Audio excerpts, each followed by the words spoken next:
दोस्तों 1857 की लड़ाई को हम सभी मेरठ और दिल्ली से जोड़ते हैं, लेकिन क्या आप जानते हैं कि उस समय एक छोटे से कस्बे शामली ने भी अंग्रेजों को ललकारा था। आज हम आपको सुनाएंगे उसी भूली हुई गाथा की कहानी। अगर आपको ये वीडियो पसंद आए तो प्लीज हमारे चैनल को सब्सक्राइब जरूर करें। भारत के पहले स्वतंत्रता संग्राम की ज्वाला जब मेरठ और दिल्ली की गलियों में फैली, उसी समय पश्चिमी उत्तर प्रदेश का एक छोटा कस्बा भी उठ खड़ा हुआ। इस कस्बे का नाम था थाना भवन, जो कि उत्तर प्रदेश के शामली जिले में है। इतिहास की किताबों में इसका नाम बहुत कम मिलता है, लेकिन यहां हुई लड़ाई ने अंग्रेजों को हिला दिया था। 1857 का विद्रोह, जिसे भारत की पहली आजादी की लड़ाई कहा जाता है, वो मेरठ से शुरू हुआ था। लेकिन यह सिर्फ बड़े शहरों तक सीमित नहीं था। गांव, कस्बे और धार्मिक केंद्र भी इसमें कूद पड़े। थाना भवन उस दौर में इस्लामिक धार्मिक शिक्षा और सूफी परंपरा का बड़ा केंद्र था। यहीं के महान आलिम हाजी इमदादुल्लाह मुहाजिर मक्की ने अंग्रेजों के खिलाफ मोर्चा खोलने का ऐलान किया। उनके साथ खड़े हुए उनके कुछ शागिर्द, जैसे मौलाना कासिम नानौतवी, जिन्हें आगे चलकर दारुल उलूम देवबंद की नींव रखने का शर्फ हासिल हुआ, मौलाना रशीद अहमद गंगोही, जिनकी धार्मिक विद्वता आज भी याद की जाती है, और हाफिज जामिन शहीद, जिन्होंने अपने लहू से मिट्टी को लाल कर दिया और शहादत का ताज पाया।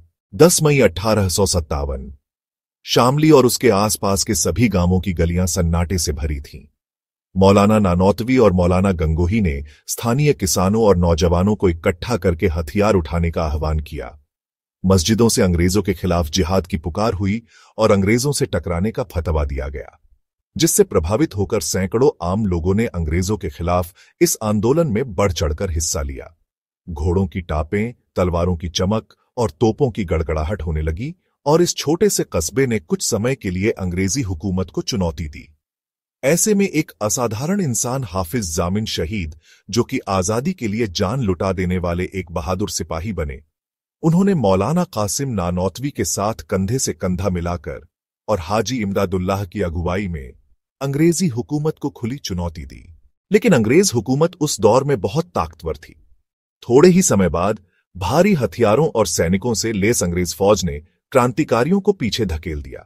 थाना भवन समेत शामली और उसके आसपास के गांवों में अंग्रेजों ने भारी दमन किया।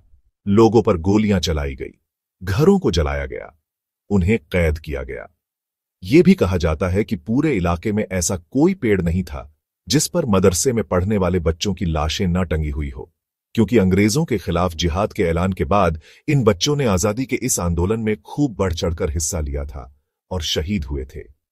ब्रिटिश रिपोर्टों और जिला गजेटियर में इसका संक्षिप्त जिक्र मिलता है।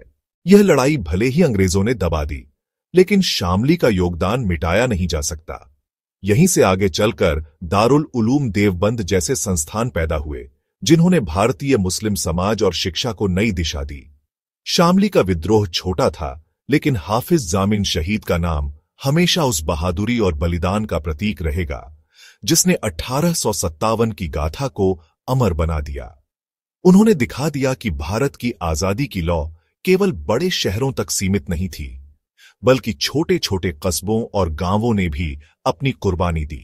आज जब हम 1857 की बात करते हैं तो दिल्ली और कानपुर का नाम याद करते हैं, लेकिन आइए इस वीडियो के जरिए शामली की उस मिट्टी को भी सलाम करें, जहां किसानों, मौलवियों और आम लोगों ने मिलकर अंग्रेजों को चुनौती दी थी। अगर आपको यह अनसुनी कहानी पसंद आई तो इसे और लोगों तक पहुंचाएं, क्योंकि इतिहास तभी जिंदा रहता है जब हम उसे याद रखें।